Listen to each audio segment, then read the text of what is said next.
I'm Abby.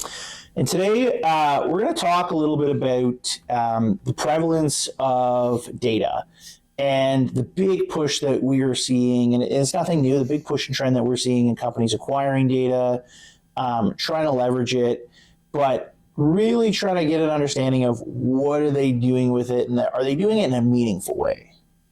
I think from my perspective, companies, everyone's bought in. Every executive we've seen out there, they're bought into data-driven decision-making, and they're bought into acquiring as much data as possible. And I think every company we've run across, they're looking at how do we get more end customer data? How do we get more visibility onto how customers are buying, what's going on our website analytics, all those things, and building into these massive data lakes that are taking a huge amount of resources and time of organizations. And do you think they're seeing the ROI, or?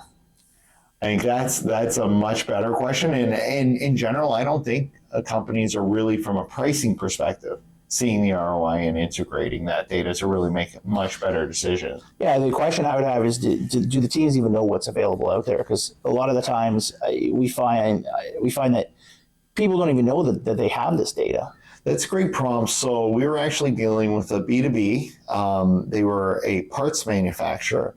And one of the biggest complaints that they had was they were saying that they didn't understand what their distributors and their wholesalers were out there selling the actual products for. Mm-hmm. So they couldn't tell were they competitive in the market or not. They had a lot of back-end list pricing out there, but they didn't know what the transacted prices were.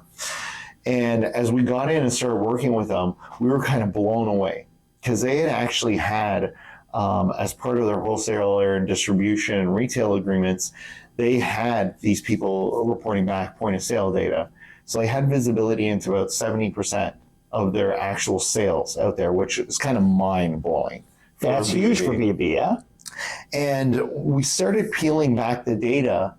And as we looked at it, we found there was a fair amount of the transactions that were being reported with the actual transacted price.